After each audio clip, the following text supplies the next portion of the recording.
Assalamualaikum warahmatullahi wabarakatuh. Saya Riki Ardiansyah dengan NIM 186602048. Baiklah, di sini saya akan membagikan sedikit materi tentang metode penjabaran laporan keuangan mata uang asing. Yang dimana metode di sini terbagi atas dua. Yang pertama adalah metode translasi dan yang kedua adalah metode pengukuran kembali. Metode translasi. Metode ini digunakan jika penjabaran laporan keuangan dilakukan dari mata uang fungsional ke mata uang lain yang berbeda dengan mata uang fungsionalnya, di mana metode ini digunakan pada kondisi entitas tunggal yang mencatat transaksinya dalam mata uang fungsional dan menyajikan laporan keuangan dalam mata uang asing, dan juga entitas anak atau asosiasi ataupun cabang yang mencatat transaksi dan menyajikan laporan keuangan dalam mata uang fungsional, namun entitas induk memiliki mata uang penyajian yang berbeda. Metode yang kedua, metode pengukuran kembali, digunakan jika penjabaran laporan keuangan dilakukan dari mata uang asing ke mata uang fungsionalnya, yang dimana metode ini digunakan pada kondisi entitas tunggal yang mencatat transaksinya dalam mata uang asing dan menyajikannya dalam mata uang fungsional, serta entitas anak atau asosiasi atau cabang yang mencatat transaksi dan menyajikan laporan keuangan dalam mata uang lokal tempat beroperasi, namun mata uang fungsionalnya sebenarnya sama dengan entitas induk atau entitas pusat. Baik, lanjut pada contoh soal penjabaran laporan keuangan pada metode pengukuran kembali. Pada tanggal 1 Januari 2021, PT Induk Perusahaan Indonesia membeli 100% saham yang beredar dari German Company, sebuah perusahaan yang berlokasi di Berlin, seharga 660 juta. Harga tersebut lebih tinggi 60 juta dari nilai buku. Selisih lebih biaya perolehan di atas nilai buku dialokasikan ke paten yang diamortisasi selama 10 tahun. German Company mengelola pembukuan dan pencatatan dalam euro untuk menyediakan laporan untuk pemerintah Jerman. Sementara mata uang fungsional adalah rupiah. Pada tanggal 10 Oktober 2021, entitas anak mengumumkan dan membayar dividen sebesar 6.250 euro. Selanjutnya, entitas anak menerima 42 juta dari transaksi dengan perusahaan Indonesia pada saat kurs 1 euro sama dengan 12.000 rupiah. Entitas anak masih memiliki mata uang asing tersebut pada tanggal 31 Desember 2021. Adapun kurs spot langsung yang relevan dalam nilai rupiah ataupun 1 euro adalah dapat dilihat dari tabel.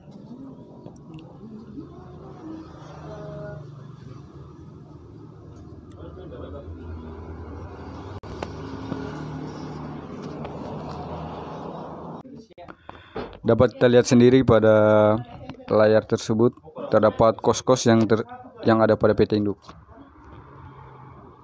Lanjut pada kertas kerja untuk menjabarkan entitas anak di luar negeri pada 1 Januari 2021 atau tanggal akuisisi mata uang fungsional adalah Euro Eropa.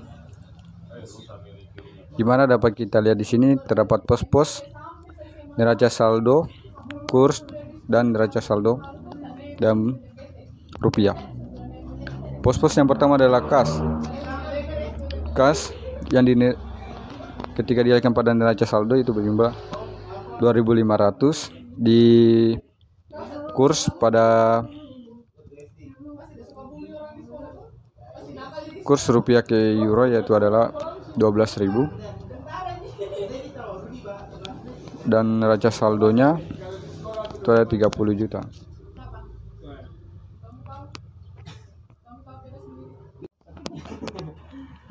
Mana dapat kita lihat pada layar tersebut terdapat kos-kos, yaitu pada kas PT Induk berjumlah 3.500 juta rupiah yang di eurokan yaitu 2.500 euro, dan pada piutang 750 juta, persediaan 1 miliar, tanah 1.750.000.000 dan aset tetapnya adalah 8 miliar. Sehingga total debit menjadi 15 miliar. Dan di sebelah kanan itu adalah dalam bentuk euro, yaitu ada 2.500. Piutang 10.000, persediaan 7.500, untuk tanah 0, aset tetap 50.000. Total jadi untuk keseluruhannya menjadi 70.000 euro. Selanjutnya pada akumulasi penyusutan, PT Induk berjumlah 4 miliar, utang usaha 1 miliar, utang obligasi 2 miliar, modal saham biasa 5 miliar, saldo laba 31 Desember itu adalah 3 miliar, sehingga ketika ditotal menjadi 15 miliar. Adapun dalam mata uang euro, akumulasi penyusutannya itu adalah 5.000 euro, utang usahanya 2.500 euro, utang obligasi 12.500 euro, modal saham biasa 40.000, saham laba 10.000. Jadi ketika dijumlahkan semua atau ditotalkan menjadi 70.000 euro. Lanjut, kertas kerja untuk menjabarkan entitas anak di luar negeri pada 1 Januari 2021 atau tanggal akuisisi mata uang fungsional adalah euro Eropa. Di sini terdapat pos-pos, dapat kita lihat sendiri. Pada kas, neraca saldo berjumlah 2.500, dikurskan dalam hal rupiah atau euro itu ada 12.000. Sedangkan lalu neraca saldo menjadi 30 juta rupiah. Piutang 10.000, persediaan 7.500, aset tetap 50.000, total debit dari pos-pos neraca saldo itu adalah 70.000.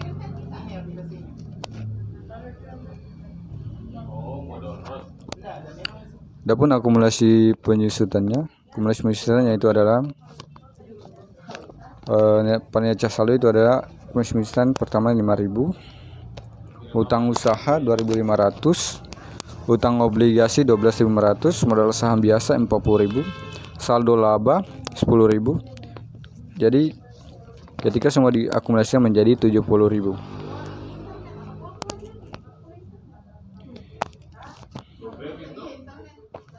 Dan sedikit catatan, yaitu kurs langsung pada tanggal 1 Januari 2021 adalah Rp12.000.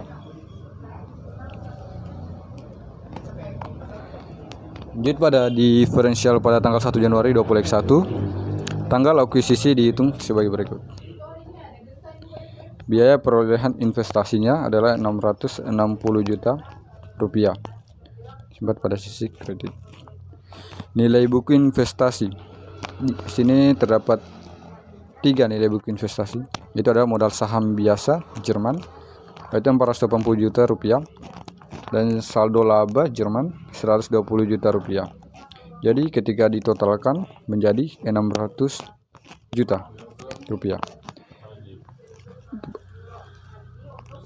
Adapun presentasi untuk saham Jerman adalah company yang dilakukan oleh PT Induk.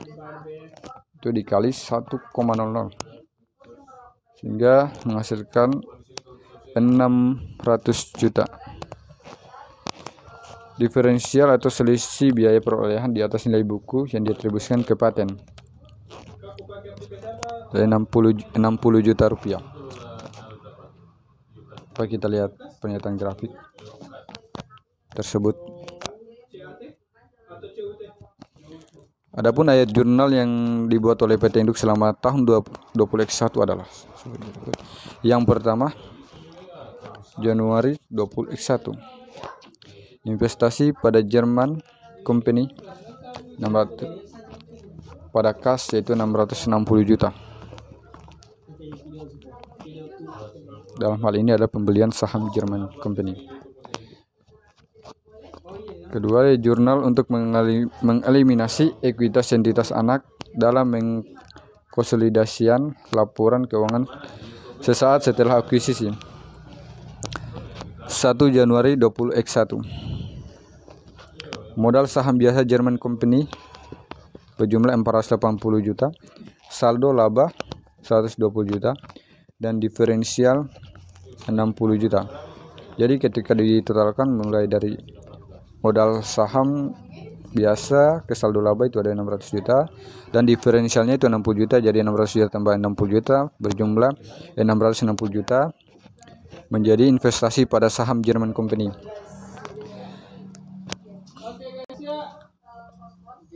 Lanjut pada 1 Januari 20X1.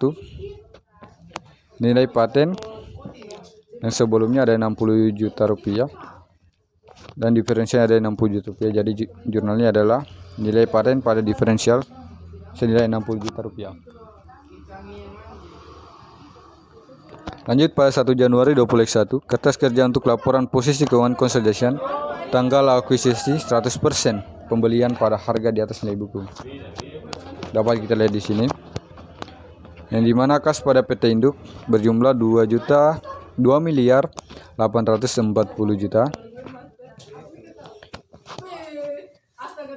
Yang dirupiahkan pada German Company itu adalah 30 juta dan dikonsolidasikan menjadi totalnya ada 2 miliar 870 juta.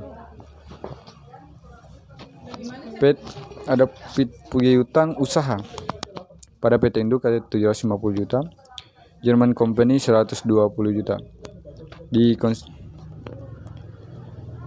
Dikonsolidasikan menjadi 870 juta, yaitu dari 750 juta ditambah 120 juta rupiah. Persediaan 1 miliar pada PT Induk dan German Company 90 juta dan dikonsolidasikan menjadi 1 miliar 90 juta, yaitu dari 1 miliar ditambah dengan 90 juta. Adapun untuk tanah adalah 1 miliar 750 juta dikonsolidasikan menjadi 1 juta 750 juta. Aset tetap berjumlah 8 miliar German Company untuk perusahaan German Company yaitu 600 juta. Jadi ketika ditotalkan menjadi 8 miliar 600 juta. Investasi pada saham German Company itu berjumlah 620 juta. Disimpan pada sisi kredit itu 660 juta. Diferensialnya berada pada sisi debit 60 juta dan kreditnya juga 60 juta. Kita lihat pada contoh soal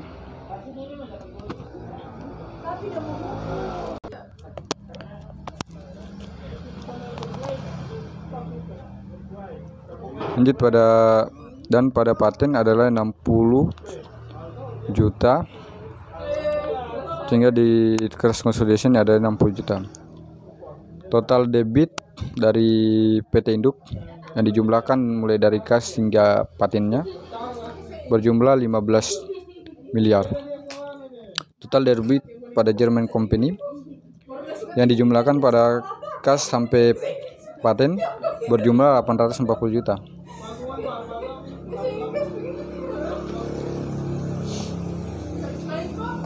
Jadi ketika dipindahkan kepada menjadi di konsolidasian menjadi 15 miliar 240 juta rupiah.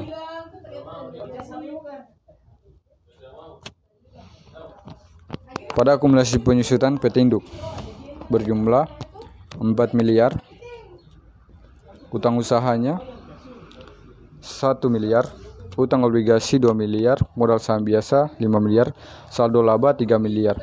Jadi ketika ditotalkan menjadi 15 miliar. Adapun untuk German Company, akumulasi penyusutannya adalah 60 juta rupiah, utang usaha 30 juta, utang obligasi 150 juta, modal saham biasa 480 juta, saldo laba 120 juta. Ketika ditotalkan menjadi 840 juta. Pada untuk eliminasi, pada modal saham biasa berada pada sisi debit 480 juta rupiah dan saldo laba 120 juta rupiah. Ketika ditotalkan menjadi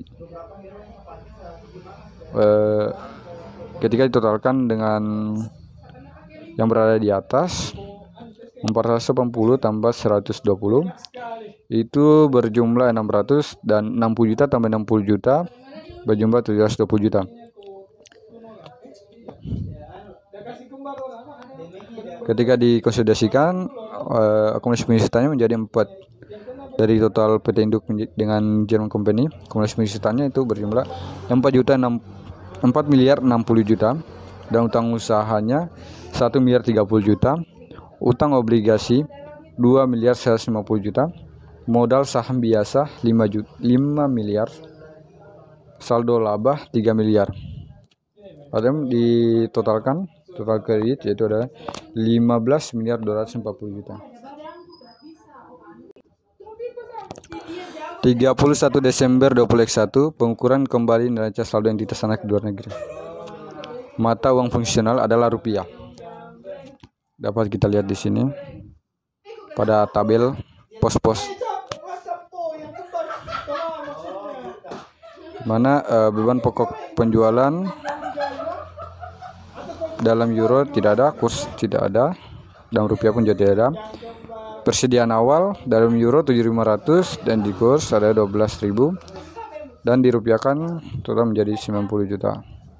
Pembelian 20.000, kurs 13.500, 260 juta. Barang tersedia 27.500 dalam rupiah 350 juta. Dikurangi pada persediaan akhir itu 5.000, jadi bahan pokok penjualannya 22.500, kurs 13.500 dalam rupiah 69 juta menjadi 281 juta. Beban operasi, beban kas yaitu 12.000, kurs 13.500 dalam rupiah 156 juta. Beban kas 12.500, kurs 12.000 dalam rupiah 30 juta. Beban penyusutan 14.500 dan dalam rupiah akan menjadi 186 juta rupiah. Carry forward dari kertas kerja 1 Januari 2021. Ayat jurnal yang dibuat oleh PT Induk setelah proses konsolidasi selama tahun 2021 adalah sebagai berikut. 1 Oktober 2021 jurnal. Jurnalnya adalah dividen yang diterima dari entitas anak di luar negeri, yaitu 6.250 euro dikali kurs 13.600, yaitu ada kurs 1 Oktober. Jadi berjumlah 85 juta sehingga diberi jurnal kas pada investasi pada saham German Company 85 juta rupiah. Jurnal pada 31 Desember 2021 mencatat pengakuan penghasilan atau laba neto dari entitas anak di luar negeri berjumlah 186.500.000. Jadi dapat kita buat jurnal investasi pada saham German Company pada laba rugi dari entitas anak berjumlah 186.500.000 rupiah. Adapun ayat jurnal yang dibuat oleh PT Induk setelah proses konsolidasi selama tahun 2021 itu sebagai berikut. Laporan laba rugi, diferensial awal tahun, amortisasi periode 5.000 euro per 10 tahun. Totalkan menjadi dari 5.000 dikurang dengan 500 euro berjumlah 4.500. Ada kurs penjabarannya dari 12.000 dirupiahkan dalam Indonesia itu 60 juta dan 6 juta. Jadi ketika dikurangi menjadi 54 juta. Laporan posisi keuangan sisa saldo pada 31 Desember 2021 dengan kurs akhir tahun 4.500 euro. Dirupiahkan dalam Indonesia itu adalah 54 juta. 31 Desember 2021 mencatat amortisasi paten untuk periode berjalan 500 euro kali 12.000 rupiah historis, yaitu adalah 6 juta. Jadi dapat dibuat jurnal laba rugi dari entitas anak pada investasi pada saham German Company senilai 6 juta. Tabung air jurnal eliminasi dapat kita lihat.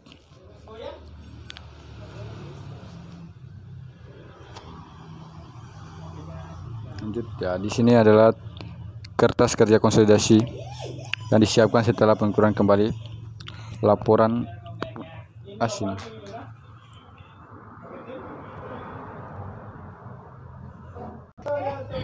Itu saja yang dapat saya paparkan, kurang lebihnya mohon dimaafkan. Assalamualaikum warahmatullahi wabarakatuh.